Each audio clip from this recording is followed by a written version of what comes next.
ایک دفعہ حضرت عمر بن الخطاب رضی اللہ تعالیٰ عنہ رات کی وقت مدینہ کی گھاٹیوں میں مضبوط قدم اٹھائے ہوئے جا رہے تھے کہ آپ رضی اللہ تعالیٰ عنہ نے ایک گھر سے کسی آدمی کی آواز سنی جو بےہودہ الفاظ کے ساتھ گانا گا رہا تھا۔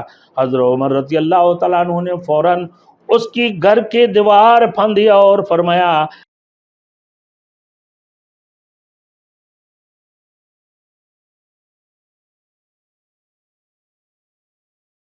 Thanks for watching. Don't forget to like, comment, share and subscribe to Maulana Habibullah Ruhani Official.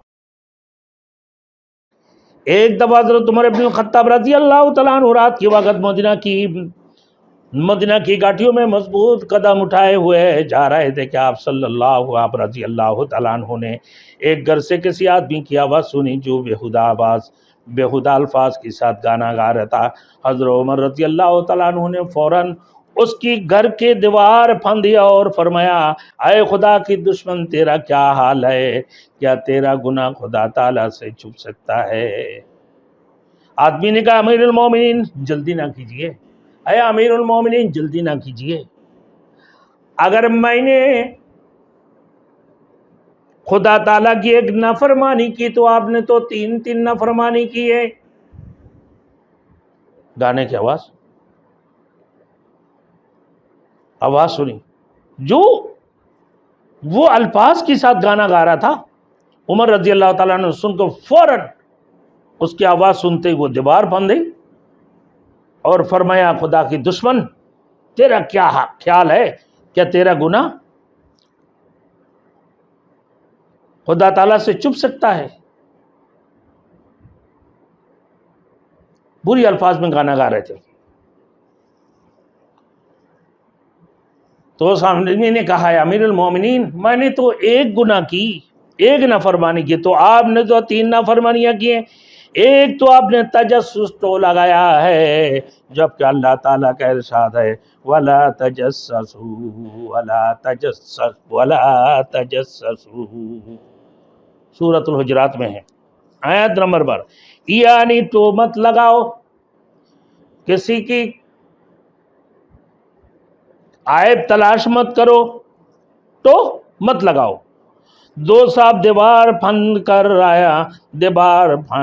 آئے ہوئے، جبکہ اللہ تعالیٰ نے فرمایا وَآتُوا الْبُيُوتَ مِنْ أَبْوَابِهَا، دیوار پھند کر کیوں آئے؟ اللہ نے فرمایا یعنی گھروں میں ان کی دروازوں سے آؤ، آپ دیوار پھندا کر آئیں۔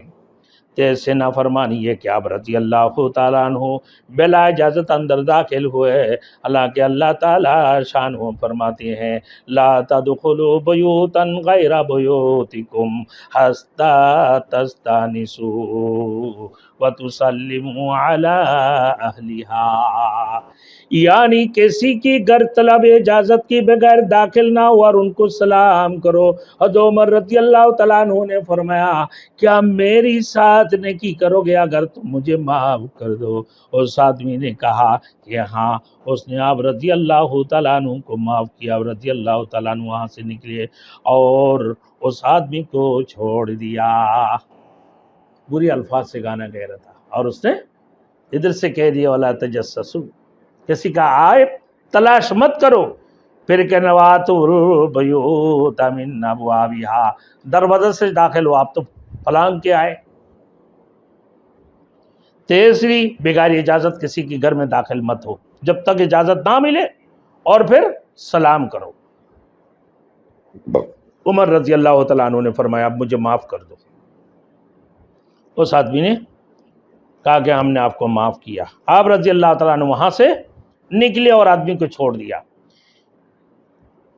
آدھی رات کی وقت حضرت عمر فاروق رضی اللہ تعالیٰ نے ایک عورت کی آواز سنی جو پردہ کے نیچے سے پکار رہی تھی کہ حل من سبیل الی خمر فاشربھا امی حل سبیل الی نصر بن حجاجی الی فتن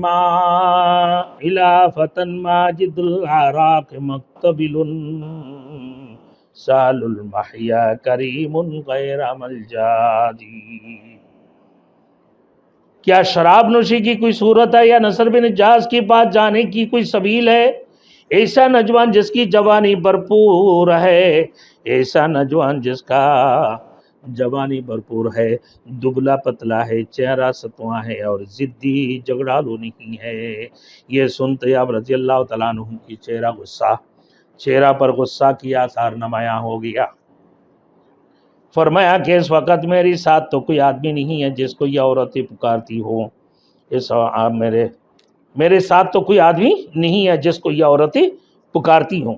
حکم دیا کہ نصر بن حجاز کو میرے سامنے حاضر کرو۔ جب نصر بن حجاز حاضر ہوا تو آپ نے اس کی بال کٹوا دیے، پس اس کی دونوں رخسار چاند کی دو ٹکڑے معلوم ہونے لگے۔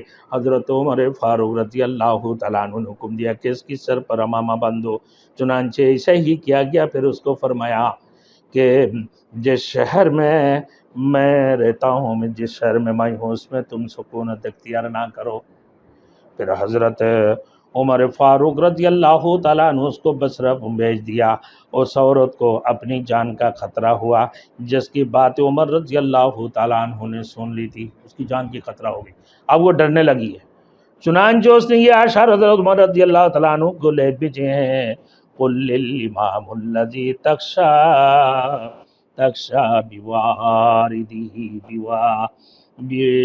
بوادره مالی وللخمر ونصر بن حجاجی انی غیت ابا حفص بغیرہما یسرب الحبیب وترففت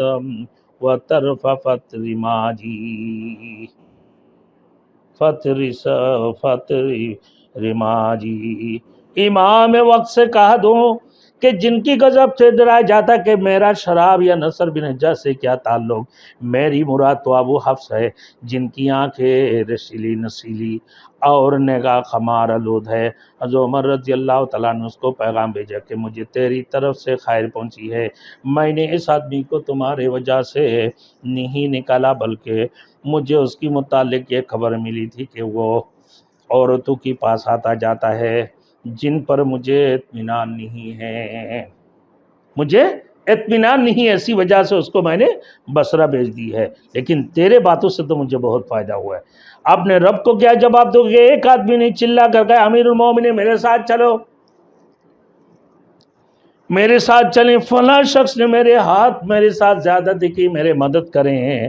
تو حضرت عمر فاروق رضی اللہ تعالیٰ عنہ نے اپنا درہ اٹھایا اور اس کی سر پر مارا۔ فرمایا تم لوگ عمر رضی اللہ تعالیٰ عنہ کو پکارتے ہو اور تمہارے لیے نمائشگاہ ہے، جب عمر رضی اللہ تعالیٰ مسلمان کے کسی کام میں مشغول ہوتا ہے تو تم آ جاتے ہو کہ میرے ساتھ چلو، میرے ساتھ چلو، میرے مدد کرو، اور وہ آدمی غصہ سے بھرا ہوا واپس چلا گیا۔ عمر رضی اللہ تعالیٰ عنہ کا غصہ پرواہ ہوا تو فرمایا کہ اس آدمی کو بلاؤ، اس آدمی کو بلایا، اس آدمی کو بلایا اور عمر فاروق رضی اللہ تعالیٰ عنہ نے اس کو اپنا درہ دیا اور فرمایا کہ مجھ سے بدلہ لے لو۔ اس آدمی نے کہا کہ نہیں، میں اس معاملہ کو خدا کے لیے اور آپ رضی اللہ تعالیٰ عنہ کے لیے چھوڑتا ہوں۔ حضرت عمر رضی اللہ تعالیٰ عنہ نے کہا کہ ایسا نہیں ہوگا، بلکہ یا تو تم اللہ کے لیے چھوڑ دو اور اس کے پاس اجر و ثواب کی امید رکھو، میرے لیے چھوڑ دو، معاملہ میرے لیے چھوڑ دو، میں نے اس کو جان لیتا ہوں۔ اس آدمی نے کہا کہ میں اس معاملہ کو اللہ کے لیے چھوڑتا ہوں۔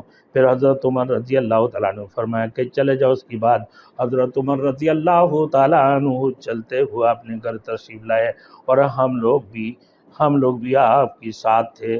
آپ نے نماز شروع فرمایا، 2 رکعتیں پڑھ کر بیٹھے اور کہنے لگے اے ابن خطاب، تو کم حیثیت کا مالک تھا، اللہ تعالیٰ نے تجھے رفعت دی ہے، تجھے بلندی دی ہے، تجھے مسلمانوں کی گردنوں پر سوار کیا ہے۔